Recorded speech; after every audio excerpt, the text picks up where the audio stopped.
Bonjour à tous et bienvenue sur ma chaîne. Je vous retrouve aujourd'hui pour une vidéo conseil d'écrivain dans laquelle nous allons voir comment vous devez rédiger votre lettre d'accompagnement lorsque vous décidez d'envoyer votre manuscrit à une maison d'édition.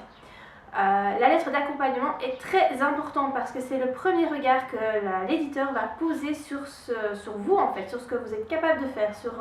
Voilà, c'est pas sur votre manuscrit, mais évidemment la lettre a son importance et peut jouer sur le fait que l'éditeur risque d'accepter votre manuscrit ou pas. En tout cas, l'objectif donc de cette lettre, c'est de donner envie à l'éditeur de lire votre manuscrit et de peut-être le faire passer en priorité. Voilà, vraiment ça doit provoquer l'envie chez l'éditeur.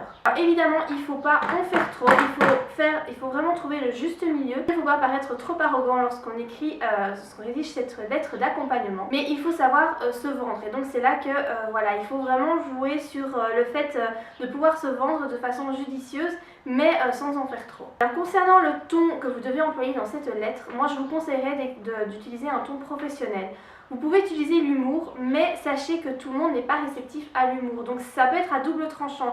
Soit l'éditeur, la personne qui va lire votre lettre, sera très réceptif par rapport à l'humour, soit ce ne sera pas du tout le cas et là ça va vous tirer une balle dans le pied en fait. Donc moi je vous conseille plutôt d'utiliser un ton professionnel, au moins vous êtes sûr que ça plaira à tout le monde. Alors il ne faut pas que cette lettre d'accompagnement soit trop longue, il faut qu'elle fasse une page grand maximum mais pas plus. Alors ce qu'il est bon de faire, c'est de mentionner dans quelle catégorie, dans quelle collection pourrait s'inscrire votre roman. Donc ça montre à la maison d'édition que vous avez fait des recherches sur elle avant d'entamer votre envoi. Et donc voilà, si vous pouvez suggérer par exemple, voilà, ça rentrerait bien dans la collection romantique, machin chose, voilà, ça montre votre intérêt, donc ça c'est bien. Ce que vous devez éviter de faire, c'est de dire, voilà, mon roman pourra intéresser tel genre de public, tel genre de public. Ça voilà, c'est pas très bien de le faire parce que ça, l'éditeur est plus professionnel que vous par rapport à ça et pourra, enfin voilà, c'est un peu comme si vous vous mettiez à sa place en fait. Donc ça, vous devez éviter de faire. Évidemment, à la fin de votre courrier, vous ne devez pas oublier de remercier la personne qui vous a lu. C'est vraiment très important. Voilà, au moins un petit remerciement tout simple, mais en tout cas, ça a son importance. Alors, quelque chose encore de extrêmement important, mais vraiment, je l'écris en rouge, je mets des attentions partout. Pas de faute d'orthographe. Aucune faute. Pas du tout de faute, ni d'orthographe, ni de grammaire, ni de tout ce que vous voulez. Il ne faut aucune faute, mais vraiment, c'est très important. Vous pouvez voilà, faire relire votre courrier à quelqu'un qui est doux en orthographe si vous avez des doutes, mais il ne faut absolument pas de faute, parce que si vous envoyez un courrier rempli de fautes, vous pouvez être sûr que votre manuscrit ne sera pas lu, parce que si dans quelques phrases il y a une vingtaine de fautes, imaginez ce que ce sera dans un manuscrit de 200 pages. Donc vraiment, l'orthographe c'est primordial, il faut vraiment le soigner et se relire plusieurs fois pour supprimer toutes ces erreurs. Alors encore autre chose, vous ne devez pas joindre de photos. Parfois les gens se demandent s'ils doivent mettre une photo d'eux ou pas. Non, ce n'est pas sur votre tête que les éditeurs vont juger votre travail. Par rapport à la typographie de votre lettre d'accompagnement, faites simple. Voilà, du Times ou voilà, quelque chose de vraiment simple, une écriture, ne commencez pas à écrire dans des écritures farfelues, en italique, parce que ça fait plus littéraire, parce que ça fait plus joli. Non, faites le plus simple possible. Alors si vous envoyez votre manuscrit donc, par la poste, cette lettre d'accompagnement devra se trouver au-dessus de votre manuscrit, donc dans l'enveloppe, et ne devra pas être rattachée à votre manuscrit. Donc votre manuscrit sera relié, mais pas votre lettre d'accompagnement, ce sera une feuille volante. Et si vous décidez d'envoyer votre manuscrit par mail, eh bien cette lettre d'accompagnement sera dans le corps de votre mail en fait. Voilà, tout simplement. Alors maintenant, qu'est-ce que cette fameuse lettre va contenir? Alors déjà, vous allez commencer par écrire Madame, Monsieur, ou mieux, si vous avez le nom d'une personne de contact dans cette maison d'édition, donc dans le comité de lecture, etc., qui s'occupe des manuscrits, c'est beaucoup mieux de mettre le nom de la personne.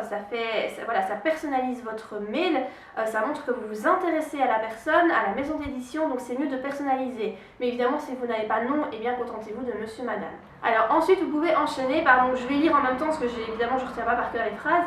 Par la présente, je me permets de vous soumettre un manuscrit dont je suis l'auteur. Voilà, vous n'êtes pas obligé d'écrire cette phrase telle quelle, mais c'est un exemple. Il s'agit d'un roman, et là vous allez citer la catégorie de votre roman. Roman d'amour, il s'agit d'un thriller, il s'agit d'un roman fantastique, etc. Un roman donc du genre, saupoudré de touches. Vous pouvez donc saupoudrer de touches érotiques, saupoudrer de touches humoristiques, saupoudrer de touches psychologiques, voilà. Mais le but est de détailler en fait le genre de votre roman. Vous enchaînez par vous trouverez en pièce jointe, l'entièreté de mon manuscrit. Celui-ci s'intitule et vous citez le titre de votre roman. S'intitule donc le titre et parle de, et donc vous expliquez en quelques mots, de façon concise, la trame principale de votre histoire. Concernant le format d'envoi de votre manuscrit, c'est préférable de le mettre en point doc. Après, ça c'est à voir sur le site de la maison d'édition parce que certaines maisons d'édition ont des exigences par rapport à ça.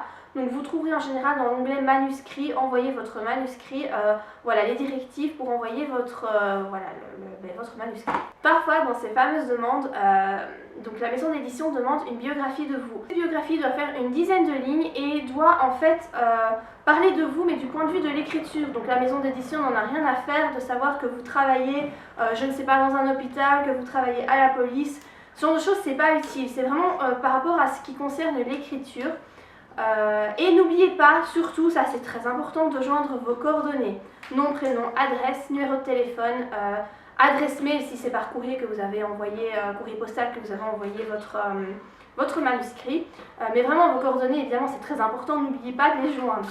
Alors ce qu'il est pas mal aussi de faire, c'est de donner quelques informations sur vous, sur votre parcours d'écrivain, mais qui pourraient en fait jouer en votre faveur. Par exemple, si votre histoire a été publiée sur Wattpad et qu'elle a rencontré un gros succès.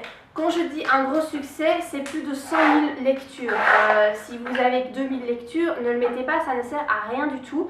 Voilà, si vous avez un gros succès sur Wattpad par exemple, vous pouvez l'indiquer. Si vous avez une chaîne YouTube qui fonctionne bien, vous avez beaucoup d'abonnés, ce genre de choses, tout ce qui montre que vous avez du succès quelque part, ça peut jouer en votre faveur. Alors si jamais votre roman aura une suite, si vous voulez commencer à écrire plusieurs tomes, n'oubliez pas de l'indiquer également dans votre courrier et de dire aussi où vous en êtes dans l'écriture. Par exemple, voilà, j'ai déjà écrit les 5 premiers chapitres de la suite.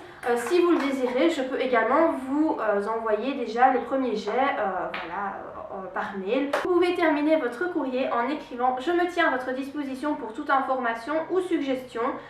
N'hésitez pas à me faire part de vos remarques, qu'elles soient positives ou négatives. Et évidemment, vous n'oubliez pas de remercier la personne qui vous a lu pour l'attention qu'elle a accordée à votre courrier. » Ensuite, vous terminez par des salutations, les salutations d'usage.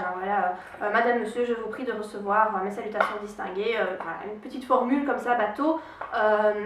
Mais n'oubliez pas les salutations et puis vous signez. Ce qu'on évite de faire absolument, c'est de flatter l'éditeur. Commencer à lui lancer des fleurs, voilà.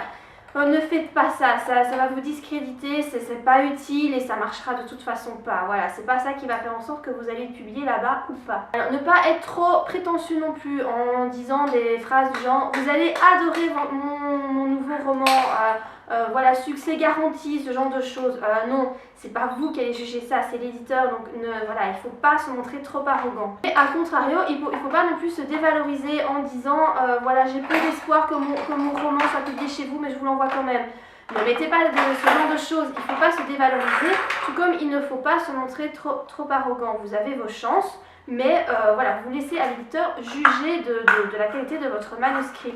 Ne commencez déjà pas à vous dévaloriser dès la lettre d'accompagnement, c'est très mauvais de faire ça. Alors évitez aussi de dire que c'est votre premier roman. Voilà, si vous avez déjà écrit des romans avant qui ont été publiés en maison d'édition, vous l'indiquerez dans votre biographie que vous joindrez donc à votre courrier.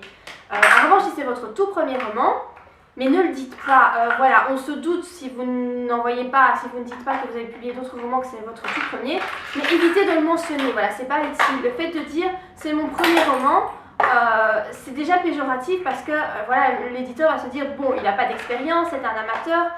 Oui, ça peut déjà porter à préjudice, je trouve. Donc ne mettez pas que c'est votre premier roman, voilà, vous dites juste j'ai écrit un roman, je vous l'envoie, etc. Je l'ai dit au début de la vidéo, mais j'ai oublié de le mentionner quand j'ai dit ce qu'il fallait mettre dans le contenu de la lettre. N'oubliez pas d'écrire dans quelle catégorie votre roman pourrait rentrer dans la maison d'édition, donc quelle collection, etc. Vous pouvez également dire que voilà, vous avez lu tel roman de tel auteur publié dans la maison d'édition que vous avez beaucoup aimé et que vous pensez que voilà, votre roman pourrait tout à fait entrer dans la collection de ce même auteur ou voilà, ce genre de choses. montrer que vous avez porté de l'intérêt à la maison d'édition, parce que bien souvent les écrivains envoient un mail bateau, un mail type à 15 maisons d'édition sans personnaliser quoi que ce soit, et les maisons d'édition le savent très bien, elles savent très bien que voilà, vous avez envoyé votre mail à plein de maisons d'édition. Là, si vous le personnalisez un petit peu, ça va jouer en votre faveur, parce que la maison d'édition va se dire, enfin l'éditeur va se dire, oui, donc il avait fait des recherches au préalable, il a vu qu'effectivement son roman pouvait s'inscrire dans ce qu'on publie, ce genre de choses. Donc c'est toujours bien de personnaliser son courrier. La dernière chose à retenir, c'est d'être concis. Moi, c'est vraiment ce que je vous conseille, c'est d'être concis dans ce que vous écrivez. Voilà, ça ne doit pas être trop long, ça doit être clair, simple. Ne commencez pas à faire des phrases super littéraires, de faire quelque chose d'original. Enfin, vous pouvez essayer d'être original, hein, mais encore une fois, c'est à double tranchant, ça peut plaire ou justement ne pas plaire. Et ça, vous ne pouvez pas le savoir d'avance. Donc moi, je vous conseille d'être concis, d'être clair, mais de rester simple. Donc voilà pour cette petite vidéo, j'espère qu'elle vous aura aidé si vous décidez à envoyer votre manuscrit et que vous ne savez pas comment faire pour rédiger votre courrier d'accompagnement. Mais j'espère que ces conseils pourront vous aider à le rédiger le mieux possible. Si vous avez des questions, comme d'hab, vous n'hésitez pas à me laisser en commentaire. Si cette vidéo vous a plu, eh bien n'oubliez pas de la liker et moi je vous dis à très bientôt pour de prochaines vidéos. Bye!